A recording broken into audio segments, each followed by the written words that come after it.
Halo sahabat Odot Automation Indonesia, kembali lagi bersama saya Dimas. Pada video kali ini saya akan membahas tentang PLC Odot C3351. Nah, sekarang ada PLC Odot yaitu tipenya C3351, di mana dia programmingnya pakai software Codesys. Oke, nah untuk penjelasannya dan juga software manual book itu ada di odotautomation.com, situsnya dari Odot sendiri. Dari sini nanti kita bisa mendownload user manual, XML file, dan juga demo video dari PLC Odot C3351. Nah, ini ada produk detailnya juga, spesifikasi dari PLC Odot sendiri. Oke. Nah, teman-teman terlebih dahulu download untuk user manual dan juga XML file. Kalau sudah di-download, nanti buka user manual aja ya teman-teman. Di sini saya akan menjelaskan base dari user manual. Oke. Untuk PLC bentuknya seperti ini, jadi kayak network adapter dia. Cuma di sini portnya agak berbeda ya teman-teman. Untuk sumbernya itu ada di sebelah kanan yang warnanya oranye. Dan untuk komunikasi Modbus RTU dia ada di sebelah sini. Jadi untuk PLC ini dia support Modbus TCP pada Ethernet port ini dan juga Modbus RTU pada soket yang putih ini sebelah kiri ya teman-teman. Dia bisa digunakan sebagai Modbus TCP client atau server dan juga Modbus RTU master atau slave. Nah, ini untuk deskripsinya ada di sini semuanya. Untuk product overview-nya seperti ini teman-teman. Nah, jadi untuk PLC ini I/O-nya itu sesuai dengan yang C-series. Jadi ketika kita butuh I/O, itu konfigurasinya disesuaikan dengan yang C-series. Misalkan kita butuh 8 digital input PNP, nah itu pakainya yang CT1218. Seperti itu. Ya, ini untuk I/O-nya, dia sama persis dengan C-series. Nah, ini untuk device preview-nya. Jadi ada indikator area. Ada indikatornya di sini, ada Ethernet interface, 2 port LAN RJ45, ada stop run disk switch seperti PLC pada umumnya, ada reset button, dia untuk mereset settingan parameter dari Odot tersebut. Terus di sini ada COM untuk RS485. Ya seperti itu, ini ada penjelasannya, nanti bisa dibaca sendiri ya teman-teman untuk spesifikasinya. Nah, yang mau saya show di video kali ini untuk programming pada Codesys-nya. Ya, langkah pertama di sini kita harus konfigurasi modul Odot atau PLC Odot yang kita gunakan. Nah, itu pakainya IO config yang terbaru ya teman-teman. IO config-nya nanti juga bisa di-download pada situs odotautomation.com. Nah, ini di user IO manual, IO software. Nah, ini tinggal download aja nanti. Oke, next. Kita buka IO config-nya di sini. Nah, langkah yang pertama kita bisa search ya. Kita new project dulu. Kita new project dulu di sini. Kita namain project-nya. Misalkan PLC C3351. Nah, di sini kita bisa klik project yang kita buat. Kita search device saja. Nah, kita pakainya yang Ethernet connection. Jadi, untuk komunikasi ke IO config-nya itu pakai kabel Ethernet ya, teman-teman. Kita coba search. Nah, di sini sudah terdetek untuk PLC-nya C3351. Nah, untuk IP address-nya dia pakai 192.168.110.15. Nah, sedangkan IP di laptop kita itu adalah 113. Jadi kita harus ganti dulu ya, teman-teman. Untuk IP di laptop kita. Oke, di sini kita coba ganti.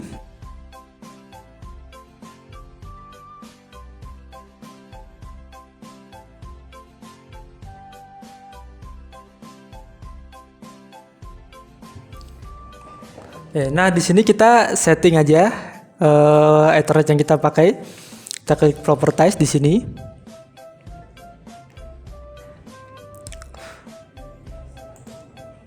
Nah, di sini klik yang Internet Protocol version 4. Kita sesuaikan 110. Nah, kita samakan IP yang nomor 3 ya teman-teman. Yang belakangnya kita harus bedakan dengan PLC, karena PLC pakainya dia 15, kita buat jadi 13 di sini. Kalau udah di oke aja. Oke. Lalu di close. Nah, di sini kita coba search lagi. Kita refresh dulu ininya. Nah, ini sudah menjadi 110. Lalu kita coba upload.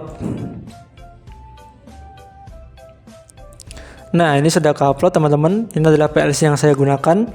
Di sini sudah terpasang 2 modul, yaitu analog input 8 channel voltage dan juga output 4 channel voltage 010 ya teman-teman. Nah, kita perlu setting di sini adalah Ethernet IP dari si PLC tersebut. Nah, jadi untuk IP-nya nanti bisa disesuaikan. Kalau sudah, nanti tinggal di-download aja ya teman-teman. Bisa diklik kanan di sini, lalu di-download, atau di sebelah sini juga bisa. Nah, dia ada statusnya nanti kalau download oke, berarti konfigurasi sudah berhasil. Seperti itu. Nah, ini untuk yang konfigurasi awal. Selanjutnya untuk programming di Codesys. Untuk softwarenya sendiri saya tidak akan memberikan tutorial penginstalannya teman-teman. Tapi di sini sudah dijelaskan untuk step-step cara install Codesys-nya. Nah, untuk Codesys V19 nanti bisa diinstal, bisa di search saja di Codesys atau mengikuti link dari manual Odot automation. Nah, ini sudah tercantum link, nanti sudah tercantum link Codesys di sini, nanti bisa dibuka aja ya teman-teman. Di download di situ. Ini step-step untuk menginstal software Codesys-nya. Oke, untuk langkah awalnya kita create new project. Sebelumnya kita install dulu ya teman-teman file XML yang sudah kita download. Kita masuk ke Codesys. Nah, di sini yang baru pertama kali kita klik tools di sini. Kita pilih yang device repository.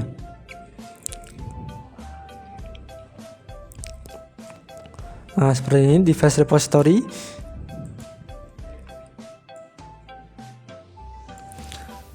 Nah, di sini kita install ya teman-teman. Kita install, klik install. Lalu kita pilih file yang sudah kita download. Nah, kita pilih yang C3351 sama PLC IO drive. Jadi untuk yang C3351 ini adalah driver untuk PLC-nya, yang PLC IO nanti untuk IO pada Odotnya, teman-teman. Oke, setelah itu kita klik dua-duanya lalu di install. Nah, kalau sudah nanti di close saja. Oke, open. Nah, install. Nah, ini sedang menginstal ya teman-teman. Jadi kalau sudah selesai, dua filenya sudah terinstall, nanti di close.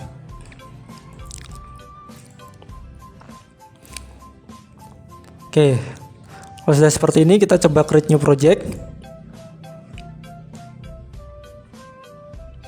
Seperti pada tutorialnya teman-teman, kita new project, kita pilih standar project, lalu kita beri nama, pilih tempatnya di mana, lalu di OK.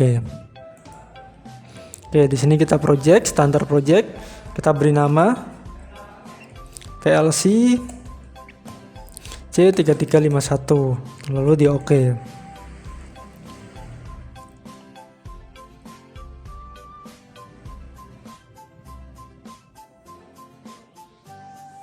Nah, di sini device-nya kita pilih yang PLC C3351 ya teman-teman, Sichuan Odot Automation. Untuk programnya nanti bebas sesuai dengan teman-teman aja. Dan di sini saya contohkan yang pakai ladder. Oke, next. Nah, di sini selanjutnya kita coba cek library-nya ya teman-teman. Kalau ada library yang belum terdownload, nanti di-download aja. Bisa ngikutin step pada manual book-nya. Nah, dipilih library manager. Nanti kalau ada tulisan download missing libraries, nanti diklik aja lalu di select all terus download. Kita coba cek. Kita pilih library manager.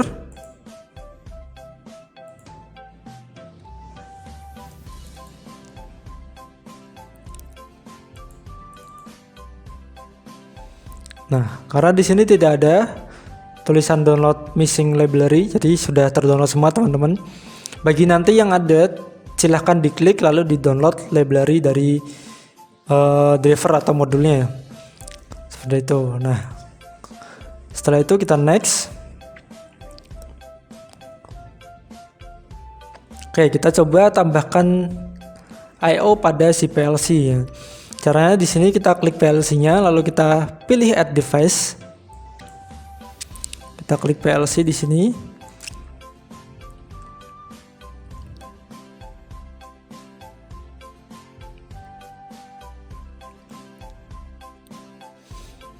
Nah, kita klik kanan, kita add device. Kita cari aja ODOT. Nah, di sini muncul I/O modules. Nah, kita pilih I/O modules, lalu kita add device di sini. Nah, untuk I/O modul ODOT, raknya sudah ada di sini ya, teman-teman. Sudah terdeteksi. Seperti itu. Nah, selanjutnya kita tambahkan tipe modul yang mau kita pakai di sini. Kita plugin aja. Oke. Kalau sudah, kita klik modulnya di sini. Klik 2 kali ya teman-teman. Kita coba klik kanan. Kita klik yang empty ya. Di sini untuk empty slotnya kita klik di sini. Nah, lalu kita pilih modul yang kita pakai seperti dengan settingan pada I/O config.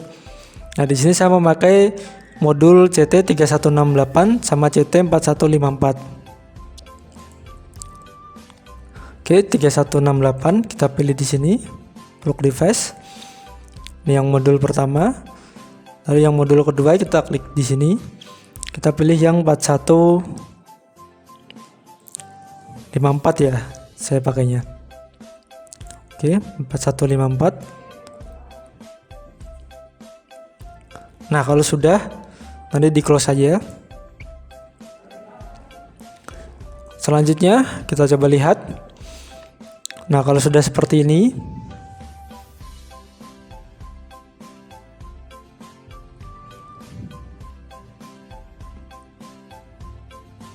kita bisa mapping I/O-nya ya teman-teman. Kita bisa buat global variable atau pakai I/O yang sudah disediakan. Nah, kalau pakai I/O yang sudah disediakan seperti ini, kita bisa klik yang 3168 contohnya.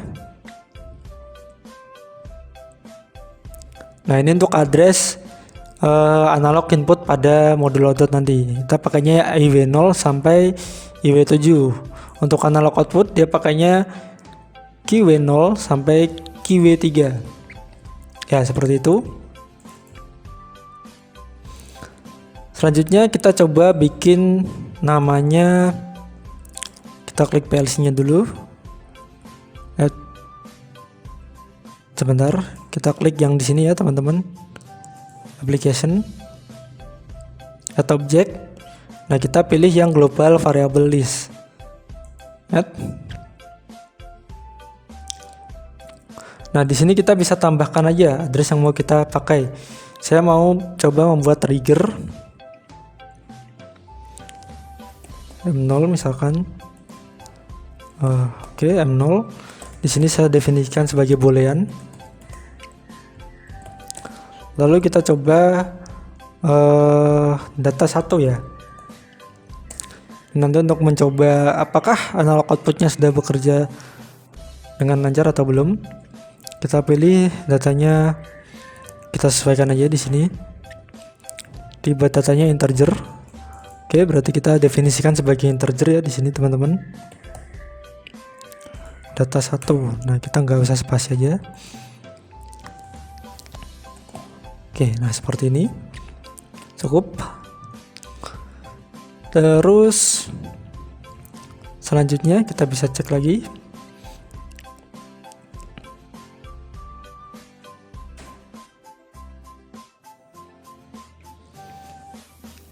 Nah, di sini teman-teman bisa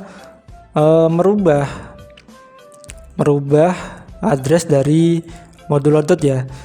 Ibaratnya nanti misalkan teman-teman mau memakai global variable atau PLC program, itu bisa pakai fungsi dari mapping. Jadi untuk addressnya ini bisa diganti dengan variabel yang sudah teman-teman buat. Misalkan di sini saya memakai global variable, nah data 1 saya definisikan sebagai analog input 1. Itu tinggal diklik di sini, oke. Nah, nanti untuk memanggil data 1, untuk memanggil analog input data pada channel 0, saya tinggal pakai function data 1 yang sudah saya buat di global variable seperti itu. Kalau tidak, kita hapus saja di sini. Kita next. Nah, selanjutnya kita coba cek communication pada PLC dan laptop kita. Di sini kita pilih device-nya. Oke. Kita bisa pakai yang desktop atau kita bisa tembak IP-nya langsung ya, teman-teman. Kan 192.168.110.15 sesuai dengan settingan IO config. Di sini ya.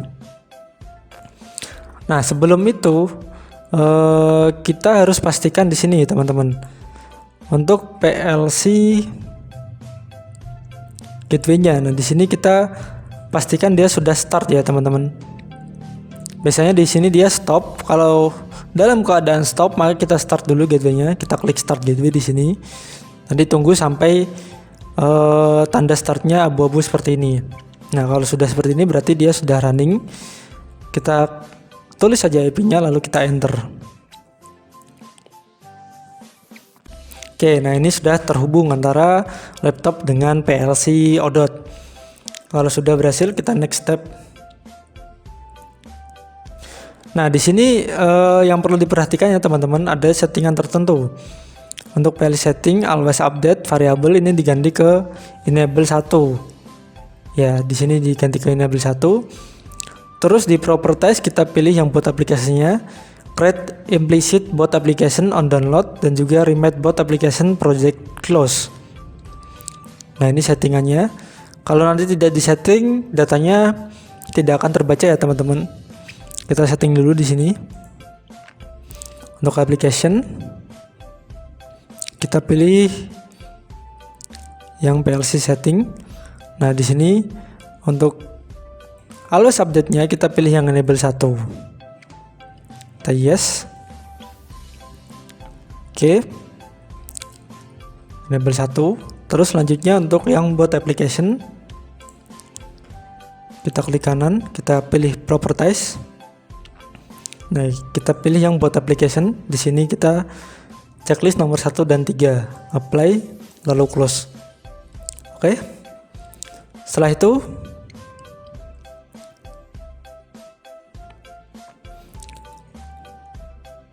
itu kita coba teman-teman. Kita coba cek IO dot yang kita pakai. Nah, di sini saya akan membuat program sederhana. Oke, kita coba mapping aja di sini teman-teman.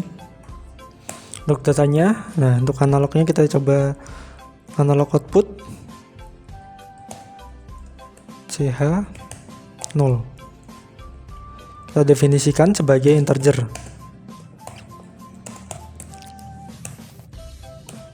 Oke, kalau sudah kita coba mapping di sini teman-teman.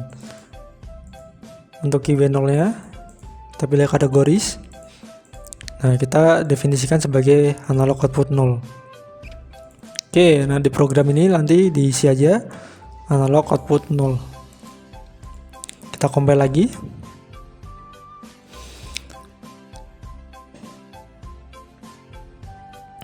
Nah, di sini pastikan untuk message-nya dia null error dan no warning.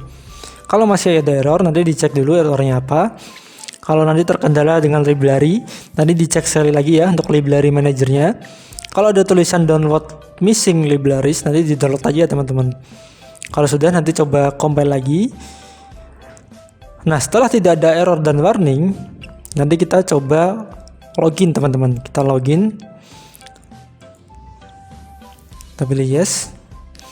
Nah, bagi yang pertama kali download pasti nanti akan disuruh memasukkan username dan password. Nanti dibikin aja ya teman-teman untuk username dan passwordnya. Oke, Sudah seperti ini, kita start aja. Nah, di sini pastikan untuk I/O modulnya dia berwarna hijau, yang artinya sudah terkoneksi dengan normal ya, teman-teman. Kita cek di sini. Nah, untuk current value-nya dia masih 0. Kita coba isi value-nya di sini, teman-teman. Misalkan dia di angka 1000. Oke, kita klik kanan. Kita write L value. Nah, kita coba cek analog output-nya. Nah, dia isinya 1000. Nah, kita coba simulasi di sini, teman-teman. Nah, di sini kita bisa online untuk mengecek apakah nilainya itu sudah betul atau tidak di modul output-nya. Kita bisa online, kita klik dulu yang PLC-nya, kita online kan, kita coba cek analog output-nya. Kita pilih yang proses data.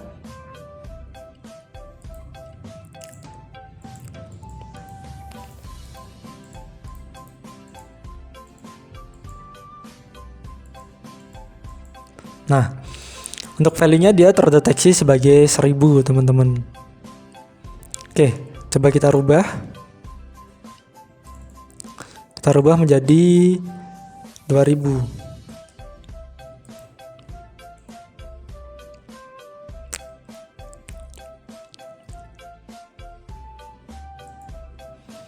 Nah, dia akan berubah menjadi 2000. Oke, berarti konfigurasi dan program yang kita buat itu sudah normal, tidak ada yang error. Seperti itu. Nah, ini untuk step awal menggunakan ODOT PLC C3351. Nanti akan saya berikan tutorial lengkap untuk analog input, digital output, dan juga analog output ya, teman-teman. Untuk konfigurasinya seperti apa, bagaimana cara mengambil I/O-nya, dan juga tentunya untuk komunikasi pada PLC ODOT C3351 itu sendiri. Nanti akan saya bahas untuk bagaimana konfigurasi tentang PLC sebagai Modbus TCP Master, TCP Slave, Modbus RTU Master, dan RTU Slave-nya. Nantikan di video selanjutnya, teman-teman. Untuk video kali ini cukup sekian. Kalau ada pertanyaan nanti silahkan tulis di kolom komentar. Semoga video kali ini bermanfaat. Wassalamualaikum warahmatullahi wabarakatuh. See you in the next video. Bye bye.